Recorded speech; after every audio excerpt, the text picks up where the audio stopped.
ശരി, Shri R V Babu, സാധാരണ ഒരു തെരഞ്ഞെടുപ്പ് വരുമ്പോൾ ഇതേ സാമുദായിക നേതാക്കളെ സമീപിക്കുന്ന രാഷ്ട്രീയക്കാരെ നമ്മൾ കണ്ടിട്ടുള്ളതാണ്. അന്ന് അവരുടെ പിന്തുണ തേടാൻ അവരുടെ സമീപ്യം പോയി നിന്ന് പിന്തുണ തേടി തിരിച്ചു വരുന്ന കാഴ്ചയും നമ്മൾ കണ്ടിട്ടുണ്ട്. സ്വാഭാവികമായും വെള്ളാപ്പള്ളി നടേശൻ തങ്ങളുടെ സമുദായത്തിന് നേരിടേണ്ടി വന്ന അവഗണനകൾ ചൂണ്ടിക്കാട്ടിക്കൊണ്ട് സംസാരിക്കുമ്പോൾ അതിൽ ഒരു രാഷ്ട്രീയമുണ്ടെന്നും അത് അനവസരത്തിലാണെന്നും അതാരെയോ സഹായിക്കാൻ വേണ്ടിയാണ് എന്നുമുള്ള ഒരു ഭാഷ്യം തികയ്ക്കുകയാണെങ്കിൽ അത് എന്തിനു വേണ്ടിയാണ്? കാരണം ഇവിടെ നമ്മൾ നേരത്തെ പറഞ്ഞതുപോലെ UDF എന്നുള്ള മുന്നണിക്കുള്ളിൽ മുസ്ലിം ലീഗ് നിൽക്കുമ്പോൾ അവരെ എതിർത്തുകൊണ്ട് സംസാരിക്കുന്ന വെള്ളാപ്പള്ളി നടേശൻ LDFിനൊപ്പമാണ് എന്നുള്ള സംശയം വരുന്നു. അങ്ങനെയാണെങ്കിൽ എന്തുകൊണ്ട് CPIയെ എതിർക്കുന്നു എന്നുള്ള ആശയക്കുഴപ്പവും ഒരേ സമയം സൃഷ്ടിക്കപ്പെടുന്നു. പക്ഷേ ഇവിടെ വെള്ളാപ്പള്ളി ഉയർത്തിയത് വെള്ളാപ്പള്ളിയുടെ മാത്രം ആശങ്കയായി കണ്ടു കഴിഞ്ഞാൽ സമൂഹത്തിന് ഇത്തരം ഒരു ആശയക്കുഴപ്പത്തിലേക്ക് പോകേണ്ട സാഹചര്യമുണ്ടോ? രോഹിണി, ഈ വിഷയത്തിൽ നമ്മൾ കുറച്ചുകൂടി പുറകോട്ട് ചിന്തിക്കണം. കാരണം വെള്ളാപ്പള്ളി നടേശൻ ഉയർത്തിയ ഈ വിഷയം മറ്റു പല രൂപത്തിൽ നമ്മുടെ കേരളത്തിലെ രാഷ്ട്രീയ നേതാക്കന്മാർ പല അവസരങ്ങളിലായിട്ട് പറഞ്ഞു വെച്ച കാര്യങ്ങളാണ്. കേരളത്തിലെ രാഷ്ട്രീയത്തിൽ ന്യൂനപക്ഷ സമ്മർദ്ദ രാഷ്ട്രീയം കേരളത്തിൻ്റെ സാമൂഹ്യ സാഹചര്യങ്ങളിൽ വലിയ തോതിലുള്ള പ്രത്യാഘാതമുണ്ടാക്കുന്ന തരത്തിൽ ഇടപെടുന്നു. അതിൻ്റെ ഗുണഫലങ്ങൾ സംഘടിത ന്യൂനപക്ഷങ്ങൾ അനുഭവിക്കുന്നു എന്ന പ്രസ്താവന യഥാർത്ഥത്തിൽ നടത്തിയത് ഇതിനു മുൻപ് പല പ്രമുഖരായ രാഷ്ട്രീയ നേതാക്കന്മാരാണ്. ഇപ്പോൾ AK ആൻ്റണി, നമുക്കറിയാം, AK ആൻ്റണിയുടെ മുഖ്യമന്ത്രി പദം പോലും തെറിക്കുന്ന തരത്തിലേക്കുള്ള ഒരു പ്രസ്താവന അദ്ദേഹം നടത്തി മത്തായി മാഞ്ഞൂരാൻ പ്രഭാഷണത്തിലും. അതിനുശേഷം അദ്ദേഹം ഡൽഹിയിൽ പോയി വന്ന് തിരിച്ച് വിമാനത്താവളത്തിൽ വന്ന സമയത്ത് പത്രക്കാരോട് പറഞ്ഞപ്പോഴും പറഞ്ഞ കാര്യങ്ങളുണ്ട്. എന്താ അത്? ഇവിടെ ഭൂരിപക്ഷത്തിന് ഇല്ലാത്ത അവകാശം ന്യൂനപക്ഷങ്ങൾ അനുഭവിക്കുന്നുവെന്നും ന്യൂനപക്ഷങ്ങൾ അവരുടെ സംഘടിത ശക്തി ഉപയോഗിച്ച് അവകാശങ്ങൾ പിടിച്ചു പറ്റുന്നു എന്നുമുള്ള ആക്ഷേപം ഇവിടുത്തെ ഭൂരിപക്ഷ സമൂഹത്തിനുണ്ട് എന്ന കാര്യം ശ്രീ വെള്ളാപ്പള്ളി നടേശൻ പറയുന്നതിന് മുൻപ് തന്നെ പറഞ്ഞത് AK ആൻ്റണിയാണ്. അതേപോലെ VS അച്യുതാനന്ദൻ സമാനമായ മറ്റ് ഒരു പ്രസ്താവന നടത്തിയിട്ടുണ്ട് മലപ്പുറം ജില്ലയെ സംബന്ധിച്ച്, മലപ്പുറം ജില്ലയുടെ വിദ്യാഭ്യാസ നേട്ടം ഉണ്ടായതിനെ സംബന്ധിച്ച്. അതേപോലെ കേരളത്തിലെ ഇസ്ലാമിക തീവ്രവാദ സംഘടനകൾ നടത്തുന്ന പ്രവർത്തനത്തെക്കുറിച്ച് അച്യുതാനന്ദൻ നടത്തിയ പ്രസ്താവനയുണ്ട്. ഡൽഹിയിൽ പത്രസമ്മേളനം നടത്തിയിട്ട് കേരളത്തെ ഇസ്ലാമിക രാജ്യമാക്കാൻ ശ്രമിക്കുന്നു എന്നുള്ള രീതിയിലുള്ള പ്രസ്താവന അച്യുതാനന്ദൻ്റെ ഭാഗത്തു നിന്നുണ്ടായിട്ടുണ്ട്.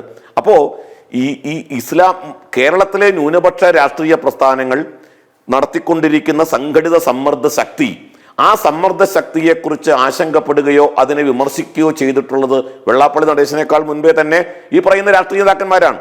ഇനി വെള്ളാപ്പള്ളി നടേശൻ തന്നെ ഇത് പറയാൻ തുടങ്ങിയിട്ട് എത്രയോ വർഷമായി. അദ്ദേഹം 2015 കാലഘട്ടത്തിലാണ് 2014-15 കാലഘട്ടത്തിൽ സമത്വ മുന്നേറ്റ യാത്ര നടത്തി. ആ സമത്വ മുന്നേറ്റ യാത്രയിൽ ഉന്നയിക്കപ്പെട്ട മുദ്രാവാക്യങ്ങൾ എന്താണ്? അപ്പോൾ ഏകദേശം 10-12 വർഷങ്ങൾക്ക് മുൻപേ തന്നെ വെള്ളാപ്പള്ളി നടേശൻ കേരളത്തിലെ സാമൂഹ്യ നീതിക്ക് വേണ്ടിയുള്ള ആവശ്യങ്ങൾ ഉന്നയിച്ചുകൊണ്ട് ആ സാമൂഹ്യ നീതിയിൽ പിന്നോക്ക സമുദായങ്ങൾ, പ്രത്യേകിച്ച് ഈഴവ സമുദായങ്ങൾ അവഗണിക്കപ്പെടുന്നു എന്നുള്ള ആ മുദ്രാവാക്യം അദ്ദേഹം ഉയർത്തിപ്പിടിച്ചുകൊണ്ട് വലിയ തോതിലുള്ള പ്രക്ഷോഭം നയിച്ച ഒരാളാണ് അദ്ദേഹം. അപ്പോൾ അദ്ദേഹം പറയുന്ന കാര്യങ്ങൾ അത് വസ്തുതാപരമാണ് എന്നുള്ളതിൽ സംശയമില്ല. പക്ഷേ അദ്ദേഹത്തിൻ്റെ രാഷ്ട്രീയ നിലപാടിനെയും അദ്ദേഹം സാമൂഹ്യ നീതിക്ക് വേണ്ടി നടത്തിയ പോരാട്ടത്തെയും രണ്ടായിട്ട് കാണേണ്ടി വരും.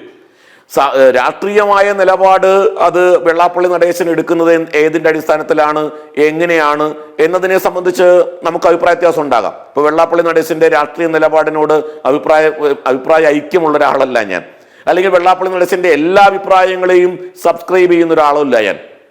പ്രത്യേകിച്ച് ഇപ്പോഴത്തെ പിണറായി വിജയനെ സപ്പോർട്ട് ചെയ്യുന്ന കാര്യത്തിലൊക്കെ ഞങ്ങൾക്ക് അഭിപ്രായ വ്യത്യാസമുണ്ട്. പക്ഷേ അഭിപ്രായ വ്യത്യാസം ഇപ്പോൾ NSSൻ്റെ കാര്യത്തിലും നമുക്ക് അഭിപ്രായ വ്യത്യാസം ഉണ്ടാവാം. അതാത് സംഘടനകളുടെ നിലപാടാണ്, അഭിപ്രായമാണ്. അതിലേക്ക് കയറി ഞങ്ങൾക്ക് അഭിപ്രായം പറയേണ്ട കാര്യമില്ല. പക്ഷേ വെള്ളാപ്പള്ളി നടേശൻ ഉന്നയിക്കുന്ന വിഷയങ്ങൾ ഓരോന്ന്, ഇപ്പോൾ അദ്ദേഹം ഇന്ന് പത്രസമ്മേളനത്തിൽ അദ്ദേഹം പറഞ്ഞു ലീഗിനെ സംബന്ധിച്ച് പറയുമ്പോൾ ലീഗിന് സ്വർഗീയമാണ്, മതേതരമാണെന്ന് എല്ലാവരും പറയുന്നു. ലീഗ് എങ്ങനെ സ്വർഗീയമാകും? ലീഗ് എങ്ങനെ മതേതരമാകും? ലീഗിന്റെ സ്ഥാനാർത്ഥി നിർണയത്തിന്റെ പട്ടിക അദ്ദേഹം അവതരിപ്പിച്ചു. ആ സ്ഥാനാർത്ഥി നിർണയത്തിൽ ലീഗിന്റെ നിലപാടെന്താണ്? അതിൽ എത്ര ഹിന്ദുക്കളുണ്ട്, എത്ര ക്രൈസ്തവരുണ്ട്? ലീഗ് ഒരു സമുദായ പാർട്ടിയാണ്. ആ സമുദായത്തിന്റെ താല്പര്യം നോക്കുന്ന വർഗീയ പാർട്ടിയാണ്. അത് വളരെ വ്യക്തമായിട്ട് KM ഷാജി കഴിഞ്ഞ 2 മാസങ്ങൾക്ക് മുൻപ് ദുബായിൽ നടത്തിയ സമ്മേളനത്തിൽ KM ഷാജി പറഞ്ഞു.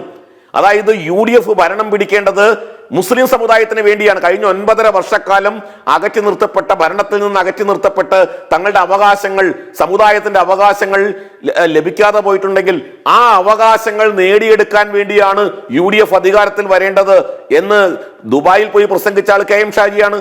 അതേ KM ഷാജിയാണ് മതമാണ് പ്രശ്നം എന്ന് പ്രസംഗിച്ചത്. അപ്പോൾ ലീഗിന്റെ ആത്യന്തികമായ ലക്ഷ്യം മുസ്ലിം സമുദായത്തിന്റെ ഉന്നമനമാണ്, മുസ്ലിം സമുദായത്തിന്റെ താല്പര്യങ്ങളാണ്, മുസ്ലിം സമുദായത്തിന്റെ വർഗീയമായ നിലപാടുകളെ പിൻപറ്റിക്കൊണ്ടാണ് ലീഗ് നാളിതുവരെ പ്രവർത്തിച്ചിട്ടുള്ളത്. അപ്പൊ അങ്ങനെയുള്ള ലീഗിനെ, സമുദായ പാർട്ടി ആയിട്ടുള്ള ലീഗിനെ മതേതര പാർട്ടിയായിട്ട് വിശേഷിപ്പിച്ച് കൂടെ കൊണ്ട് നടക്കുന്ന ഒരു സമീപനം നമ്മുടെ നാട്ടിലുണ്ട്. അപ്പോൾ ലീഗിന്റെ നിലപാടുകളെ തുറന്നു കാണിക്കുമ്പോൾ വെള്ളാപ്പള്ളിയോട് കോപിച്ചിട്ട് എന്താ കാര്യം? വെള്ളാപ്പള്ളി ചോദിക്കുന്ന ഒരു കൃത്യമായ ചോദ്യമുണ്ട്. ലീഗ് മതേതരമാണെങ്കിൽ എന്തുകൊണ്ടാണ് തിരൂര് തുഞ്ചത്തെഴുത്തച്ഛന്റെ ഒരു പ്രതിമ സ്ഥാപിക്കാൻ പറ്റാതെ പോകുന്നത്? എന്തുകൊണ്ടാണ് ലീഗ് അതിനെ എതിർക്കുന്നത്? എന്തുകൊണ്ടാണ് ലീഗ് മുൻകൈയെടുത്ത് സ്ഥാപിക്കാത്തത്? മലയാള ഭാഷയുടെ പിതാവല്ലേ തുഞ്ചത്തെഴുത്തച്ഛന്റെ ഒരു പ്രതിമ സ്ഥാപിക്കുന്നതിന് ലീഗ് എന്തിനാണ് എതിർക്കുന്നത്? അപ്പോൾ ഇതൊക്കെ നമ്മുടെ നാട്ടിൽ ചർച്ച ചെയ്യപ്പെട്ടുകൊണ്ടിരിക്കുന്ന കാര്യമാണ്.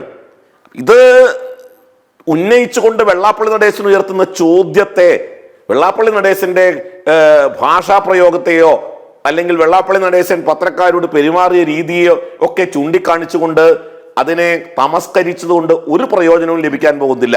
വെള്ളാപ്പള്ളി നടേശന്റെ രാഷ്ട്രീയ നിലപാടുകൾ, ഈഴവ സമുദായത്തിന്റെ വോട്ട് അത് LDFന് കിട്ടാനാണോ UDFന് കിട്ടാനോ, അതൊക്കെ കൃത്യമായിട്ട് എനിക്ക് തോന്നുന്നില്ല ഏതെങ്കിലും ഒരു സമുദായ നേതാവിന്റെ സ്വാധീനം കൊണ്ട് ആ സമുദായത്തിന്റെ വോട്ട് മുഴുവൻ സ്വാധീനിക്കപ്പെടും എന്നൊന്നും ഞാൻ വിചാരിക്കുന്നില്ല. അതൊക്കെ ജനങ്ങൾ തീരുമാനിക്കേണ്ടതാണ്. സമുദായങ്ങൾ വളരെ ചിന്തിച്ച്, അതാത് സമുദായത്തിലെ അംഗങ്ങൾ ചിന്തിച്ച് വോട്ട് ചെയ്യുന്ന ആൾക്കാരാണ്. അതുകൊണ്ട് അതിലൊന്നും നമുക്ക് അഭിപ്രായ വ്യത്യാസമില്ല. വെള്ളാപ്പള്ളി നടേശൻ ഉയർത്തിയ വിഷയങ്ങളാണ് ഇവിടെ ഏറ്റവും പ്രധാനപ്പെട്ടത് എന്ന് ചിന്തിക്കുന്ന ഒരാളാണ് ഞാൻ.